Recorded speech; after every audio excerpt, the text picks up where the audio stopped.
hello to everyone! Kumusta na po kayo? Lahat ng mga Chris Phonatics TV team na supporters na kagaya ko. Ngayon, syempre sa mga issue-issue na yan. Ayan. So, halos lahat tayo is updated na, no guys? So, eto na nga po. Panoorin na natin ito. So, actually, ano na siya. Bale, ito. Pinag-iisipan kung sino kung uunahin kong i-upload or si Dogs TV ba or si Sir Toots TV. So, inuna natin si Sir Toots TV and then isunod naman natin itong siyempre sa reaction natin is nakabase dun sa sinasabi ni Sir Toots TV and the rest sa mga napanood natin ng mga live ng iba. So, ito naman, siyempre, alam namin na babatikusin natin yung kung hindi pa natin alam yung kanyang side, di ba guys? Alam na mag-jump into conclusion tayo agad kung hindi pa natin alam din kung ano ba ang totoo. Siyempre, kasi guys, kapag the more na nananahimik ka, the more din na yung sabi nila na tumahimik na para matapos na yung issue na yan, oo, andun na yun.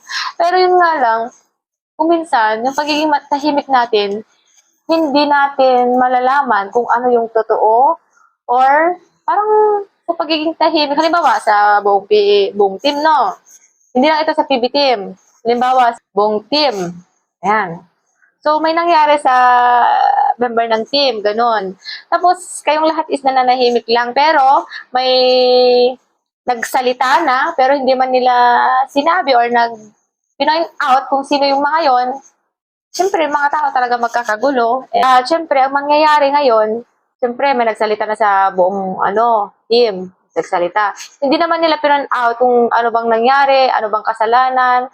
At, siyempre, mga tao, is meron na silang kuro-kuro, halimbawa, dalawa yung meron na silang idea kung sino yung mga yon. Ang kaso nga lang, hindi naman, yung mga nag-live or hindi naman nila pinun out kung ano ba talaga yon, ano bang problema, bakit nagkaganon na. Ayan, so, ngayon, yung mga nangyari ngayon sa mga, basher, syempre nagkakagulo na yung mga fans. And, ang kawawa ngayon is yung iba na kasama dun sa yung ibang member na nakasangkot doon sa issue na yan. So, kung minsan guys, ang pagiging tahimik kung minsan, nakakasira din, hanggat walang nagsasalita or hindi nalalaman kung anong panig ng bawat isa. Diba guys? Kasi dapat nananahimik ka, pinapanood mo lang na nasisira yung isa, diba guys? So, sabihin natin sa tao, ano ba talaga yung totoong nangyari, para sa ganun, paliwanag, and then, bawat isa, ipaliwanag sa tao, hindi yung, porket, yung iba, nagsabing may betrayal. Ayan. Yung iba, may nagsabing, binihisan ka, pinakain ka, etc. Ayan na, andun na yung mga sumbatan. Ano, guys? So, bago tayo magbitaw ng mga nakakasakit na salita, andun na yung tinulungan natin yung ibang tao. Siyempre, yung tao na yun na tinulungan natin, hindi naman siya yung humingi ng tulong sa inyo para sa ganun sumbatan natin, di ba, guys? So, wag na natin hanggat maaari, wag na natin sumbataan yung taong tinulungan natin kung tayo naman mismo ang lumapit sa kanya para tulungan. Diba? E di sana hindi na lang natin sila tinulungan kung ganun lang din naman pala na ang ending, konting kamali lang or is isusumbat lang din natin. Ano ba ang ibig sabihin ng salitang tulong? Tulong ba para may panghawakan ka? Tulong ba para may sumbat ka in case na nagkamali or hindi nasunod yung gusto natin? Tulong ba para, mga ganung part. Alam nyo guys, medyo sensitive ako sa panunubat sa mga tulong kasi napagdaanan ko din yan noon. Na kung minsan napapaisip din ako noon, tinulungan mo lang ba ako para sa ganun, matali ako sa'yo, para pag may nagawa man lang akong konting isusumbat mo sa akin. Parang ganun. Para sa akin lang parang, diba? Yung iba naman, hindi naman sila yung lumapit para humingi ng tulong, diba? Kung ikaw naman nagustong tumulong sa tao, huwag mo nang sumbat. Hindi, wala naman akong pinatutam. Ito, general lang talaga ito. General experience, guys. Alam ko lahat sa inyo, kahit kayo, diba, guys? Kahit kayo is, naranasan nyo din yung mga sinusumbatan. Medyo lang kasi kung minsan, although guys, wala naman akong binabash dito or sinasagasahan ng iba, pero gusto ko lang, kung sa totoong buhay, gusto ko lang sana talaga iparemind na hanggat maaari ang tulong, hindi natin kailangan isumbat. Kasi danat ko din yan, ang sakit lang. Iniisip ko na naman yung mga past ko, my God, guys. Yun yung mga inaano ko, kaya kung minsan guys, para sa akin din. Umiiwas din ako sa mga taong alam kong tutulungan nila ako, tapos parang may trauma na ako sa tulong na may sinusumbat lang din sa akin. Ayun, so, hanggat kaya ko, gumagawa na ako ng way para sa patulungan ko yung sarili ko, hindi yung ano din sa iba, baka mamaya, lahat na lang. Siyempre, hindi natin hawak sa utak ng mga taong nandiyan na nagkukusap tumulong, and hindi naman natin alam kung anong mangyayari bukas. Baka mamaya yung tulong na yan pala, may kapalit. Gaya sa akin din. Oh, ayan. Ang hirap magsalita, guys. Dating talaga sa akin, my God. Ang dami kong experience sa buhay. Pangiti-ngiti lang ako, guys. Nakikita niyong ito. Pero, oh my God. Relate na relate ako sa mga salitang tulong na ganon, ganon, ganon. Di ba, guys? So, ngayon, napanood na natin si Sir Toots TV at iba pang ano, yung iba. Tuloy, pinapakinggan lang naman natin yung sinasabi nila at nagbabis lang naman tayo. Pero hindi naman natin kailangan, hindi porket napakinggan natin yung isa, napakinggan natin yung isa naman, ay ibabasa din natin yung isa na hindi pa natin napapakinggan yung panig niya. Siyempre may mga reason din yan, di ba guys? So, kailangan din natin para hindi tayo makapanakit ng kapwa. Kailangan pakinggan kung ano ba talaga. Yung balat lang ba? Ganun, parang ganun. Ano sa inyo guys, kung mag-bash kayo, bash nyo na ako. Charis. Ayan, so, panoorin natin si Sir. Pagko sa mga issue na yan, so, syempre, kailangan din natin mapakinggan kung ano ba yung side ni Sir Dongs TV. Hello, morning. Tingnan na natin yung business bago yung issues. Syempre, business muna bago Tayo issue. mag-grind pa rin ngayon. May ginagawa kasi kami nagluluto. Floating. Itong kalye. Chill. So, sasagutin natin yung mga issue gano'n. May mga content kasi gano'n. Para magkaroon ng flavor. Mga istorya. Kasi nakakasawa eh. Puro gano'n. Puro iisa lang ang topic. Kailangan natin maningay. Hindi ko alam kung ano ito pinupunto ni Sir Dongs. Kailangan na nakakasawa daw kung yung flavor is puro gano'n. Kailangan din natin humingi. Ba, hindi natin ma-point out kung ito ba is prank ba. Yung parang, alam mo, yung flavor na sinasabi niya, parang yung nagsingkit na agad sa utak natin is yung parang, baka naman, di ba, yung flavor na sinasabi niya, parang sa teleserye noon, mga charity lang, mga ganon. And kailangan daw mag-ingay. So, ano ibig niya sabihin? So, ano to? Nagpaprank ba sila nila Sir Paul? Imbes yung comment dun sa sinabi sinabi ng isang post na pagselosin si Sir Paul. Baka mamaya tinotoo talaga nila. Pero, hindi si Sir Paul ang ipra-prank, kundi tayo mga viewers. Parang ganun lang. Hindi ko din alam. Yun lang yung idea ko And, of course, wala naman kasi yun. Yun ay para sa for content topic lang. Kasi dito tayo sa mundo ng social media, business motherhood. Sanay tayo sa gulo. Sanay tayo sa bus. Sisimula tayo sa... Sabagay, wala naman kasi yun. Siyempre, sa mundo ng social media, sa gulo, di ba? Sanay sila sa bash. Ibig sabihin, may mga vloggers, magulo ang mundo. oo. May death threats, may school vloggers, may bars, may lahat-lahat. So, sanay tayo mag-deal sa ganyan. Then, Sabagay, di ba? Nakikita naman natin kay Sir Dongs na sanay nga siya talaga sa mga ganyan. So, hindi na siya affected. Parang ganun. Gusto yun yung gusto niya iparating. Sanay na siya syempre, sa mundo ng vlog talaga, dapat maging handa ka, mentally, emotionally, kasi hindi mo talaga asahan talaga, marami talaga mga bashers, ganun. samahan niyo ako ngayon, explain ko sa inyo, pero unahin natin ang business. We're cooking something. So, sagutin natin yan isa-isa para maintindihan. Kasi wala naman talaga nangyari, ano lang yun, for topic, for issues. Kasi yun naman talaga, pagkadating ko pa lang, meron na agad akong vlog. Napakita ko sa inyo yung title, ito yung pack. Ayun pala yung topic, pagselosi. Yung parang, Kung nai-reveal na din pala na pagselosin si Chris na, bakit nagka-issue pa, di ba? Dapat, parang prank na din pala yun. Di ba, siyempre ang reaction nila is, prank lang naman pala, di ba? Ganun dapat sana ang reaction. Baka naman talaga tayo yung na prank. So, di ba, karamihan yung mga reaction guys ng mga, it's a prank, parang ganun. Malalaman, okay, prank lang pala. Diba? Napaka-sensitive naman natin kung sakali tayo nasa sitwasyon, tapos alam mo na ng prank, tapos tinotoo mo pa talaga. Hindi na magandang biro yan. Masyado doon sensitive. Parang hindi naman tayo tao pag ganun, no? flavor. Malalaman natin yan. Malalaman nyo rin. Sagutin natin. chill lang kayo. Samahan niyo muna ako. Magandang hapon mga Mars. Naantok ako, guys. Labat ko. Tapos na tayo buong hapon, nice yung business. And dun sa mga issues, yung mga lumalabas. Mga ganyan, ganun daw, ganyan. Yun po ay, marami akong kwento, marami tayong sasabihin. Sanay kasi tayo dyan. Galing tayo dito sa Manila mag-vlog. Kaya mga boss, normal yan sa kung nasa social media ka. Totoo yan. Kasi yan dapat sa tanggap mo, hindi ka gusto ng mga tao, hindi lahat gusto ka. So yun po. Totoo yun. And yun kasi, ako nung mga days pa lang, meron nag-comment sa akin, yun po yung una noon, nag-comment doon na sabi, Sir, dong pasalosin mo na Sir Paul. Gusto mo. Talaga? pag silosin mo nga si Sir Paul, ganyan, kaibigan ko naman yun talaga. Wala pa yung PB team or ano, kasama na kami sa vlogging industry. Tsaka, kilala niya talaga ako makulit, ganyan.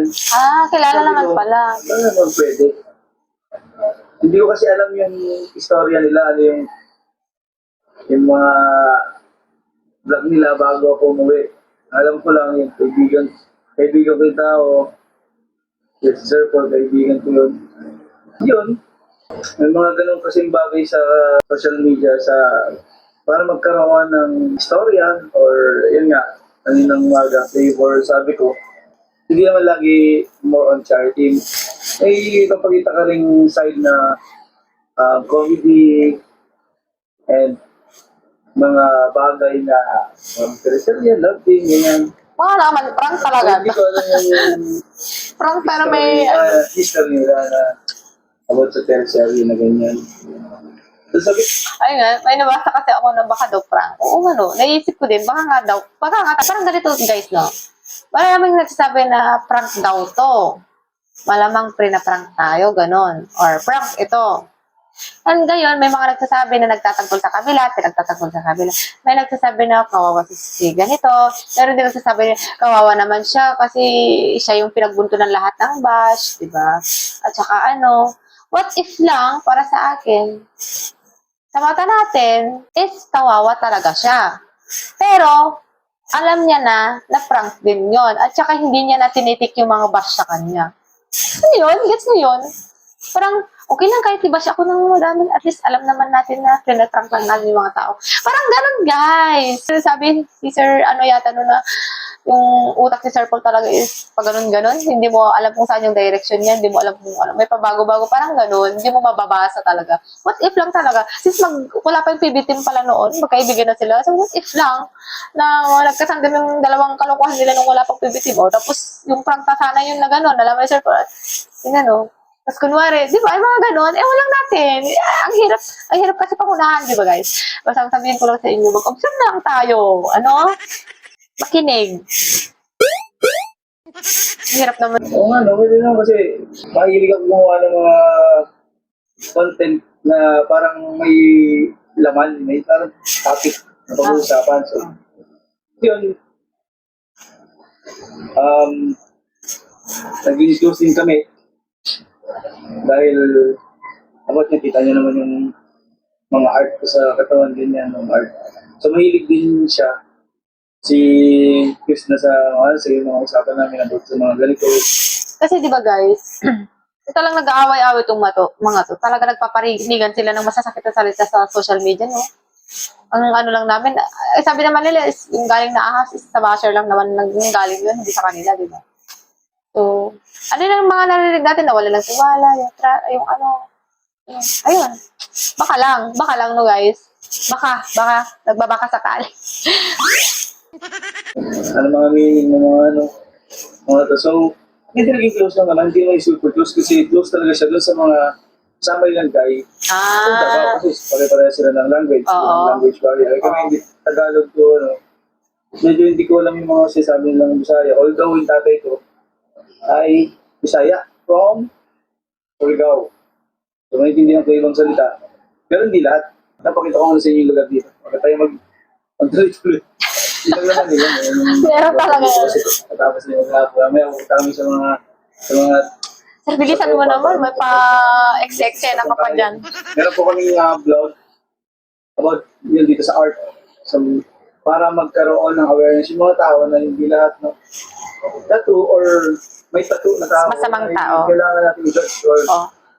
galing sa mga... Addict, di ba? Yun yung kasi pumapasok sa utak din ng mga ibang tao, di ba? Pag may tattoo ka na, ay addict na yan. Parang, Pagdanaw. ang dumitignan, ay addict yan. Sa taong mahilig sa tattoo at sa taong galing sa bilibid. Tattoo is an Hindi art. tattoo dahil hindi naman lahat yung masama or pinanggalingan na kakaiba, alam niyo naman sa mga kulungan.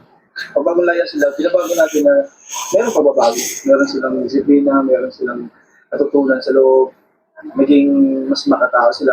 So yun po yung mga topic namin about sa aming page na yan. Hindi lang naman sa dati kasi nag-charting ako pero nakapag-upload ako, nag-upload ako kasi nga parang yung trinay kong lumabas sa naging comfort zone ko na vlogging. Pero tuloy pa rin, nag pa rin yung buhay. Pakita ko doon sa nakaisip ako ng gano'n. And then, yan, naging medyo close lang. Wala naman tayo nangyari, parang lagi lang nag-uusap, parang napapansin nila na nag-uusap, ganyan, nagiging parang close kasi parang hindi sanay sila makita na gano'n kasi close kaysa doon sa mga Tindabaw. Ah, okay. So yun sa akin naman about sa mga ito. Tattoo. Yun Yun lang naman pala sila laging close. Ewan natin. May nabasa kasi tayo guys na may nagko-comment na about dun sa... sino yung guys? Sino yung nagsabi dun na nabasa through chatting? Ewan ko kung ano yun. May nabasa lang Pero hindi ko sinabing ano. Hindi ko na kasi inintindi yung mga negative comment na ano, kung ano talaga yung nakabasa lang talaga tayo kung saan patutungo talaga tong mga ano, mga issue na to, hindi yung mga naninis or hindi issue na to, hindi yung mga alam niyo guys, yung mga ano, yung mga salitang mga dagdag. Pero wala, hindi nga kami magkakasama yan. Sila magkakasama kasi yun nga, dahil sa mga taga-Davao sila. Siyempre doon siya kasama lagi. Na-assistant ko rin siya yun pagka yung may vlog tapos bababa na mga bangka. Kaya siyempre mauuna si Sir Paul dahil siyempre siya yung mauuna din sa mga makikipag-meet sa mga tao. Yun. Tapos yung cameraman, dalawahan lang yung pwede sa bangka. So, siyempre si Sir Paul, tapos yung cameraman niya, si Madam Rebecca. Ganun kakataon lang. Karoon lang ng mga laging magkausap, ganyan. Pero wala naman yung tipong inaas or bagay, mga tao na yung bash. Yung mga ganawang factor, wala yun. Ganun lang naman lang yan. Ano nangyayari doon? Di ba? Magkaka-jive lang kami sa vibes ng mga pares kami na siguro doon na pumapasok yung selosan na sinasabi nila is yung laging magkausap, of course, isa na din niya, syempre, jowa mo, gusto mo ba naman na may papansin nila, syempre, tama din naman, yung sabi niya na siguro, hindi talaga sinasanay na si Chris na, di ba, lagi silang magkausap, and then, ayun nga, and then of course, dun sa, imbis na si Sir Paul yung aalalay sa kanya, syempre, si Sir Paul, nauuna daw siya, syempre, cameraman. Hindi mo pwedeng ano, sir, mauna ka, unahin mo si Chris muna, alalayan mo girlfriend mo. Humirit pa. Mga gano'n, eksena, diba?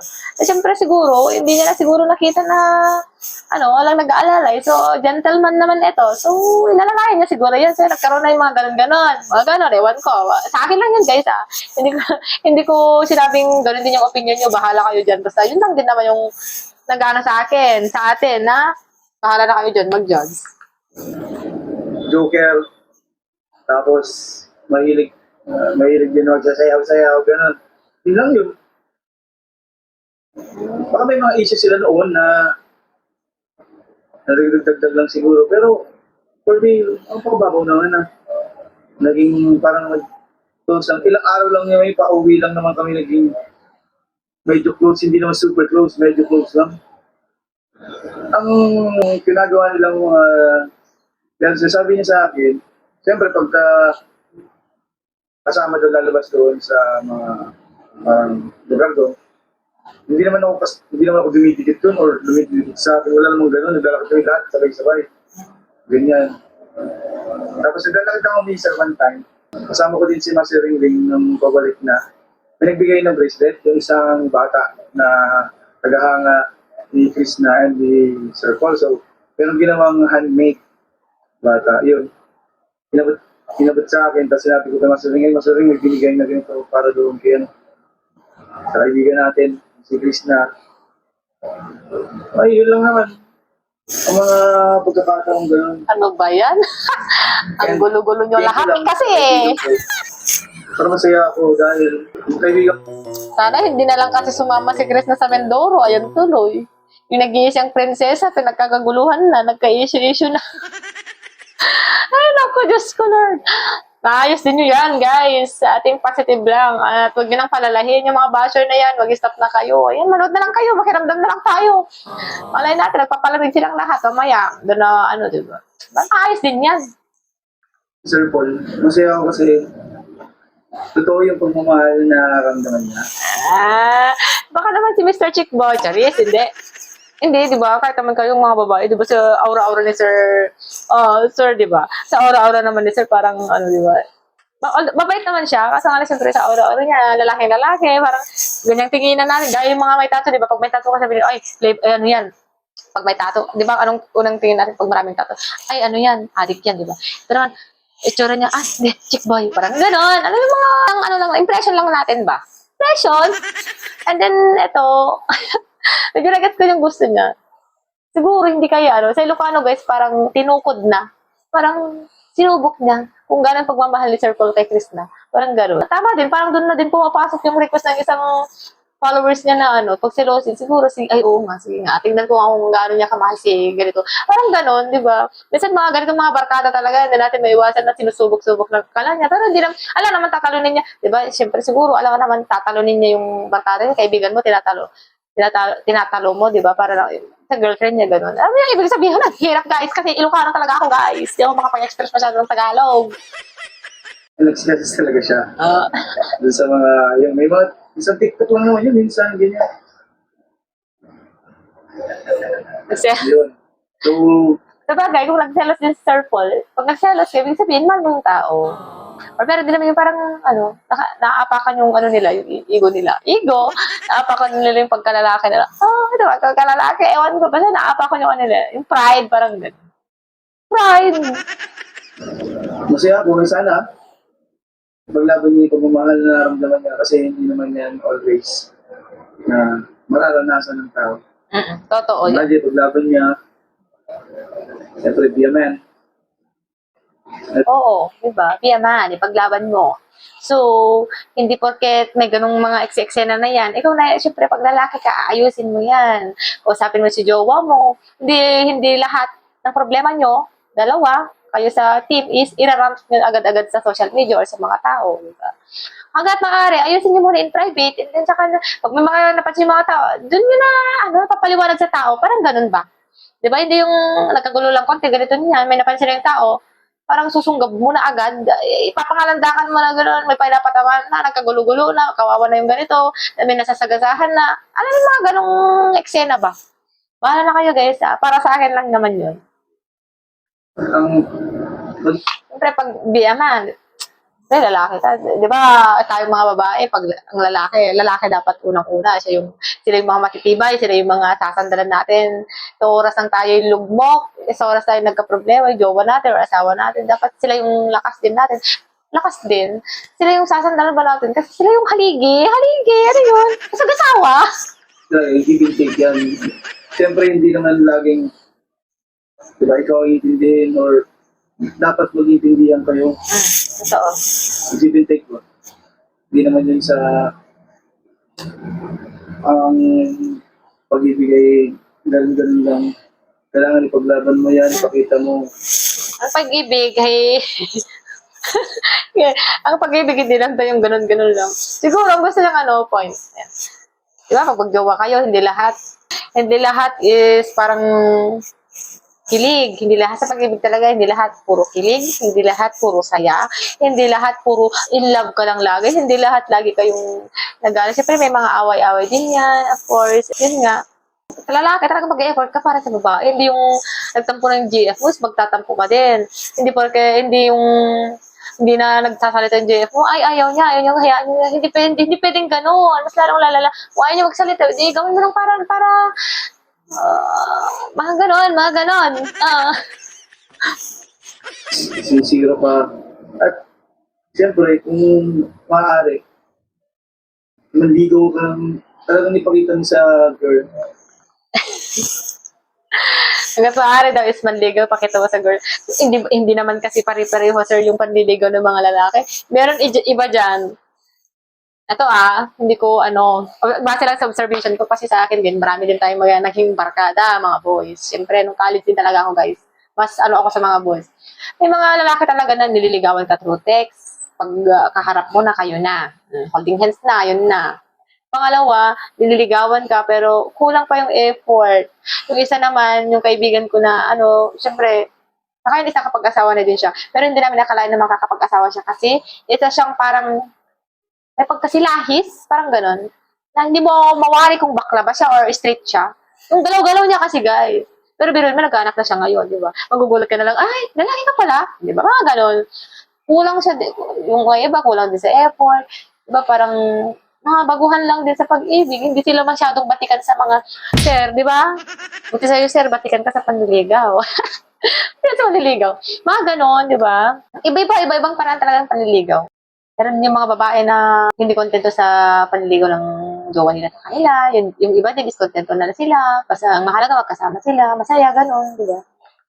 Na gano'n, kung hindi yan teleserye lang o totohanan na yun. Pero ako masaya ako kasi nga, Siguro parang si Sir Dong, yung naisip ko din nung una talaga, parang nilalabas na din niya. Parang may ayaw ko kasi guys yung masyado yung expressive eh. Baka totoo din yung sinasabi niya. Yung kaibigan ko ay masaya. And, siyempre, iba yung pag-ibig na ganyan, kailangan mong tatagan. Dahil, di ba, may nakalala ka ganito. Dapat tanggapin mo siya as a whole. Kasi, hindi mo bago na yung bago mo sa konti, pero hindi yun mangyayari na buo mo bago mo. Oo, totoo yan. Kung mahal mo, tanggapin mo sa whole kung sino siya, ano siya. Hindi lahat ng gusto mo is, hindi yung parang minahal mo, laging kayo, is gusto mo pati pagkatao niya, lahat sa kanya is baguhin mo. Hindi naman pwedeng gayon. Parang yun yata yung gusto niya iparating din, sir. Tama din yan. Diba? Minahal mo yung tao. Halimbawa, yung iba nga dyan, diba? Tomboy ka. Parang nyo guys, sila Cha and Dance, diba? Si Cha and Dance, diba sila? Ayun, at least tinanggap nila ng buo yung isa't isa, walang binago, ganun. Hindi meron kasi minsan guys hindi natin maiwasan yung yung iba may mga bisexual din na, nagmahal ka nga ng babae, pero, yun na yan, gusto mo, ikaw din, masyado kang perfectionist, mga ganun. Basta ang hirap guys. Ang hirap i-explain. Hindi yung ganun. Mababago mo ng buhay. Oo, totoo yun. Tatanggapin mo siya as siya. Yeah. As yung babaeng whole. Na ganun siya, may mga flaws siya, may mga vibes siya na hindi mo gusto. Tatanggapin mo yun kasi mahal mo na siya eh. Ganon. Lalaki talaga to, no? Hindi pagkakamali siya. Kausapin mo siya na pero kung ikaw ay nanliligaw pa lang, kailangan act ka as taga-guide yan, ganyan, ganito. Kausapin mo, manligaw ka ng tuloy-tuloy. Hindi alam na babae kung ano ba yung nangyayari na sa pagkakataong, di ba? Hindi niya maidiretsa, pero alam mo sa atin, yung iba sa inyo, guys, mga girls din. Siguro magigets niya yung gusto niyang i-point ni Sir, no? Kung isang tao, kailangan tanggapin mo siya na buo. Kahit naman kasi sino tanongin natin, guys, viewers, di ba? Ano na sabi nyo? Kung mahal mo ang isang tao, dapat tanggap mo siya ng buo. Kasi hindi perfecto ang tao. Hindi mo siya kailangan baguhin. Dahil Baguhin yung overall lang ba? Okay ba talaga kayo ng attitude? Ikaw, ganito. Siya, I-guide mo lang siya. Pero hindi mo siya pwede... i-accept yun. Oh. Wala naman talagang dapat ipag-issue. Alam mo yung mga tao malakas na mag-react. Eh, nalaman nyo na, yun lang yun. Yung Kaloka. sa pagsesilosa, yun lang yun. Kasi pulis na. Pero kung mahal mo ang taong nandyan, pakita mo at ipaglaban. Tanggapin mo siya kung ano siya. Oo. Hindi siya perfecto, walang perfecto. Yeah. We have a lot of differences.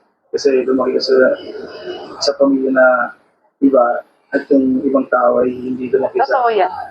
sa loob ng pamilya. So magkaiba. Parang ano, si Krishna, ito na, sabihin ko na guys, si Krishna, lumaki siya sa bundok. Si Sir Paul, lumaki din sa Davao, sa Maynila, ayun, sa mga ano ba.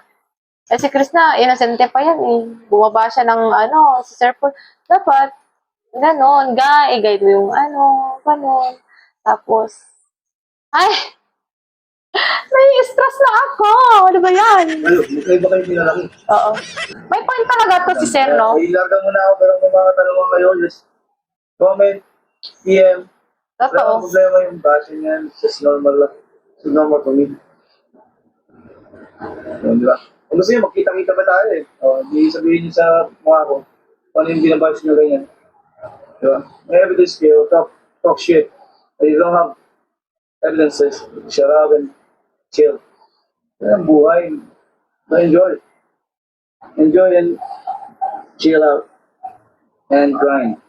Ayun nga, gaya nga ng sabi natin, ang hirap magsalita na napanood mo yung isa, i-adjust mo na yung isa, tapos sasabi ka na abot sa kabila, sa kabila. Di ba? Kaya hindi naman masama kung minsan na pakinggan muna natin lahat yung mga side ng bawat isa, ang hindi pa natin napakinggan. Kumusta kayo side ni si Chris na ano? Kumusta na kaya siya? Kumusta na si Chris na? Pero napapanood naman natin sa mga uploads, masaya naman siya din. Okay lang yan. Kaya guys, wag na tayong hanggat maaari, magulo na nga sila, tapos dadagdagan pa natin. And, ayun, support na lang natin sila guys, hanggat maaari lang naman. Eh, kung ayaw nyo silang isuporta, magkawatak-watak kayo, nasa sa inyo na yan, no? Kaya ganun talagang social media. At saka ano yung sinasabi yung second chance? Sino may naghiwalay na ba para magbigyan ng second chance? May nasira na ba na relasyon para mabigyan ng second chance? May ano na ba? May nag-betray na ba para mabigyan ng second chance? Ano ba yun? Hindi ko din mag-guess. Makichika, comment down na lang guys. Makichika, gusto ko makichika. Ano? At saka, ano guys, minsan din, hindi natin maiwasan na may mga tao din na, hindi ko nila lahat, pero, syempre, di ba, may mga tao din na, akala natin is, mga tao din na bihasa na sa mga kalokohan, ganun, na yung mga mabigat or mga problema talaga na dapat inaayos at sineseryosong inaayos is ginagawa lang nilang wala yun, okay lang yan para sa kanila is wala lang, pero yung nagawa na yun is malaking impact din sa ibang tao, di ba? Yun din yung ano, kaya kung minsan mahirap din guys, di ba, na gawin nating parang wala-wala lang. Di kung mga ganito na lang siguro, kung involved naman yung mga ganyang pangyayari or ano, di gawa ka din ng paraan para magkaayos yung dalawa. Siguro lang, para sa akin lang naman. Yung ano, pero sa bagay, mahirap no? Mahirap talaga. Hirap magsalita, ang hirap din mag-judge agad or mag-jump into conclusion agad. Ang hirap din na pangunahan kung ano yung mga nangyayari ngayon. So, kami guys is, mga sir, abang-abang na lang kami kung ano yung mga, mga balita pa sa inyo. Ayan. So, lagi niyong tandaan, dito lang kami, lagi nakasuporta sa PB Team, at sa Chris Pao, or ayun lang, sana hopefully and praying na maging okay pong lahat, at maayos na po yan, kung ano man yung mga ugat-ugat ng mga problema na yan. Ayan. Kasi wala naman ibang makakatulong sa atin, kundi sarili lang natin, di ba guys? Kahit pamilyon pa yung mag-advise sa atin, oo, naisabi mo na sa iba yung mga problema mo, pero ang ending, ikaw pa rin naman yung mahihirapan, ikaw pa rin naman yung mag-aayos yung problema na yan, di ba? So, ayun. Hindi na naman natin pwedeng i-depende sa ibang tao. na ayusin yung mga bagay-bagay na yun. Hangga kung ano, kaya mo naman ayusin, why not, di ba? Kayo lang dalawa na pwedeng makapag-ayos. Ayun lang, maraming salamat. God bless you all. Ayun lang, maraming salamat. Thank you, sir, watching. Bahala na kayo kung i-judge yung mga sinabi ko. Ako, base lang naman sa experience ko din yon. Base lang din naman sa sinabi niya, sinabi ng iba. At ano, bahala na kayo kung anong mamumuo sa utak nyo. Kung gusto nyong maging negative forever, bahala na din kayo. Ayun lang, hindi namin hawak kung anong nasa isip, puso at ano nyo. Yun lang. Maraming salamat. God bless you all. Goodbye.